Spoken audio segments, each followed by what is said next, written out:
selecting the correct components in the beginning for the product lifetime is one thing. You cannot re-engineer your product all the time because you have certification costs and so on. So they either buy too few or too many LEDs. This is one of the consistent challenges.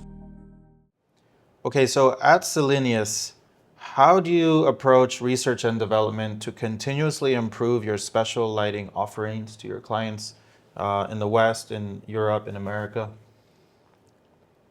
Yeah, so we have when it comes to special lighting nowadays, we have a big innovation coming from the light source itself, especially from the LEDs. And of course, we are a consumer of this technology. So meaning, we try to select the chips which are more and more becoming available. But our major key focus is on the power supply engineering itself. Because you need, as mentioned before, we need a driver to drive that, and that driver to influences, and that's where our know-how is located, because we can access, we have a network of specialized engineering companies in the West who are able to bring specific circuitry which are not so common in the market. So I think most of the consumer products that you find in your average light source, they use a single transistor flyback circuitry. That's why they call Shenzhen the flyback city sometimes. And that's good for many applications, but not good for everyone. It's not good for everything. So we focus on these markets or niches where the standard is not good enough, or where you have special needs in terms of driving it. Have you seen certain continuous requests from clients towards you, and certain problems that come up again and again that you become very good at solving? Yeah, okay. One of the key elements that we are seeing is that, especially in the special lifetime market, the estimated product lifetime for a special niche product tends to be much longer than the product lifetime of the LED itself. So meaning the LED will have revisions, but the output of your special product should remain stable so that it's interchangeable. So one of the repeating challenges that we face is we have to advise our client not just to think about now and what the product looks like now, but what is the product going to look 3, 4, 5, 6, 7 years from now? Because the LED you use now is probably not going to be available 3, 5, 7 years ago. And that comes down to selecting, for instance, if you have a LED, to select the correct package. So to understand, is there a chance that this LED package is still available 3, 5, 7 years from now? Because some of the older packages, 50/50 packages, become rare now. Now it's more 28/35, and some long packages that were there for some backlight application, they're no longer dominant, so they disappear. So you have to, selecting the correct components in the beginning for the product lifetime is one thing. The second question is, you cannot re-engineer your product all the time because you have certification costs and so on. So in this time, it is worthwhile to plan a smart stocking policy. How much stock of LEDs you're going to stock to keep in your warehouse, but please vacuum pack so that they don't impact soldability, to be able to deliver your product. Very difficult, because most people cannot predict how much they're going to sell. So they either buy too few or too many LEDs. This is one of the consistent challenges. Yeah, this is the age-old manufacturing challenge, right? So can you share a little bit about how you what's your methodology to solve these problems? Yeah, we try to anticipate what level of innovation we can expect and what our mitigation, or how we're going to modify the design to appreciate that technology innovation. And then also tell the client, okay, at some stage you would need to make a re-engineering. So don't think your design will last for 100 years. That would be unrealistic. But what would be a reasonable time? Because if you talk about depreciation, a lot of cost is the certification cost, especially when you are connected to the grid, like to 230 or 110 volts. You need safety approvals for this and EMC checks and those kind of things, and that all costs money. So it comes down to you don't want to do this too often, right? So when you do the check, you may already plan for, let's say, a lower power version of the same product because you already know that the LED will become more efficient. So I mean, you will have lower power in the future. So anticipate it and test it right in the beginning. That's a typical one. Yeah. And how educated are your clients in this entire process of, for example, the lights that don't meet the lifespan of the actual products? Are you guiding them through what's going to come ahead, or do they already know? Oh, we have some clients that are very, very good, that have been in the industry for 20, 30 years.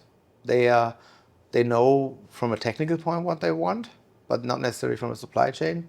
But then we have other people that try to jump on a specific trend or have a lead to something, and they know exactly what their customer needs, but don't know it. So there's a whole wide range of spectrum. So yeah, but we try to entertain that conversation, not one-way education. We also learn from them. So it's a give and take in both ways. Yeah, definitely.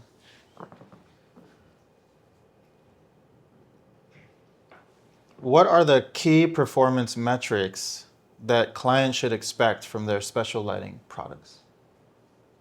Well, I would say the most important key for any special lighting product is the total cost of ownership for the end user.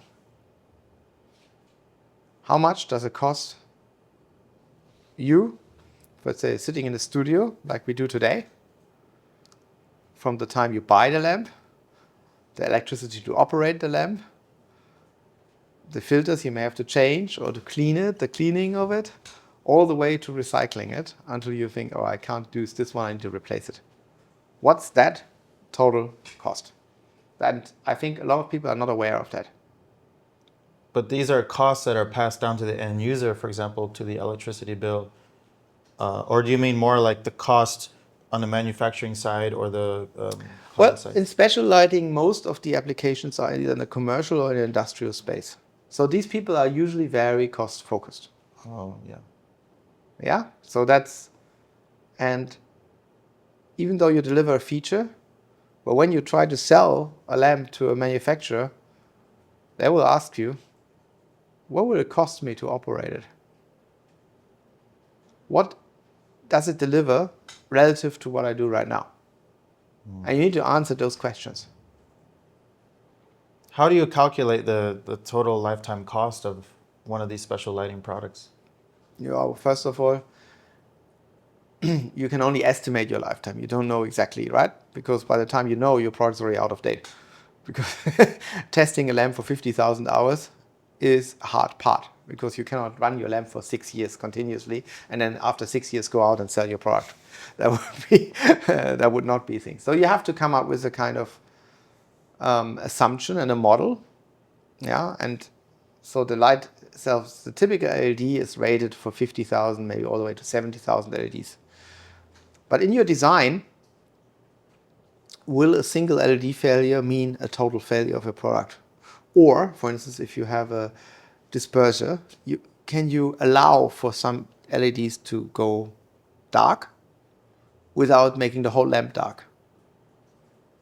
Yeah, but when you come to the driver, if the driver goes dark, the whole lamp goes dark no matter what.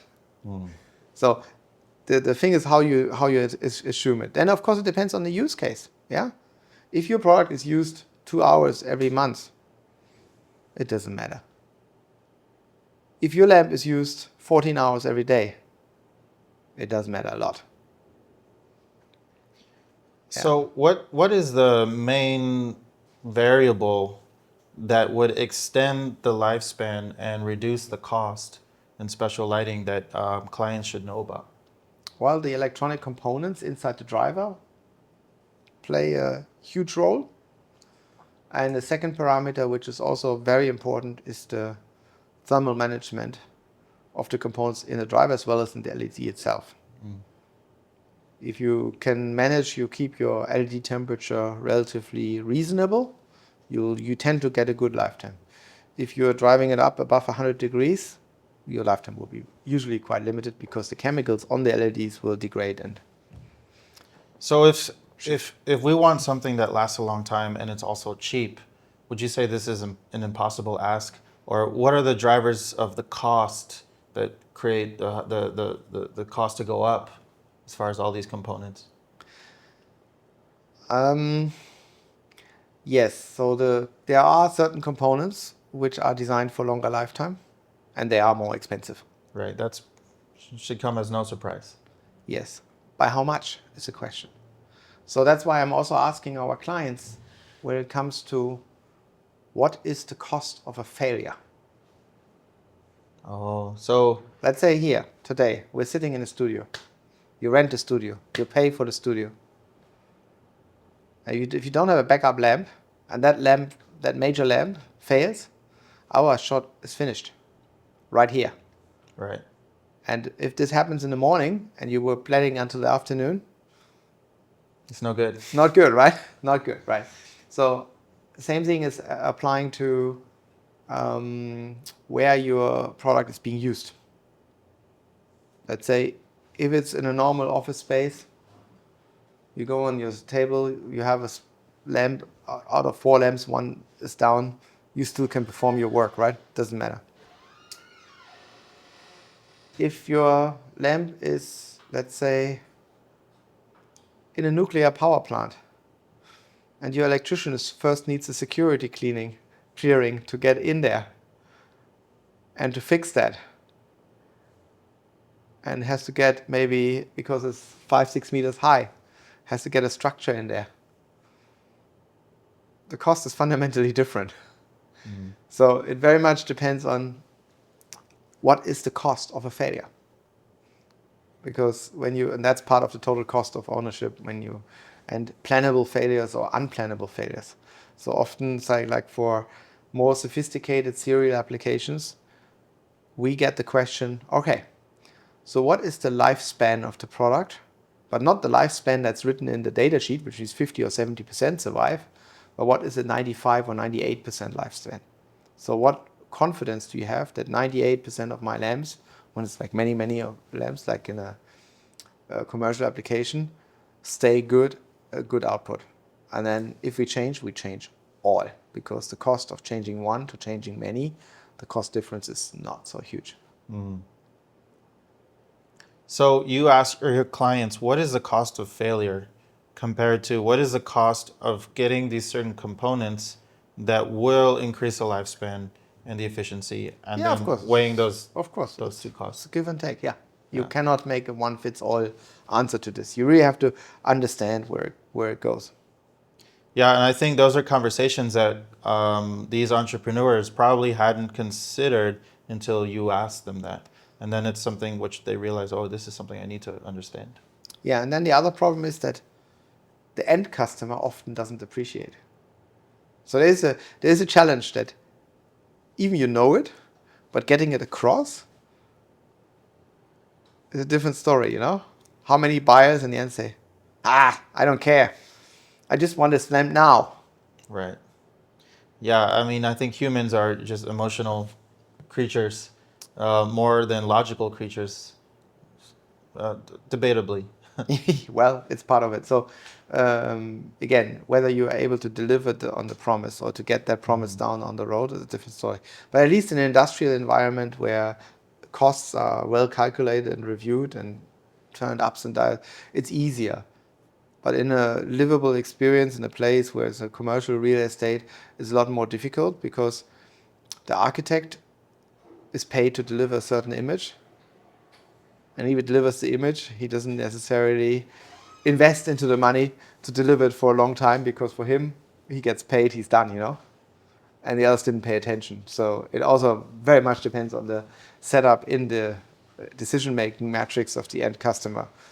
And even though it rationally doesn't make sense, but it's still being done like this because it's always been done like that. Right. So then you're dealing with the human component, which is Oh yeah. can be very unpredictable. Yeah. So, and that's also, I think certain things that could be done are not being done because of that.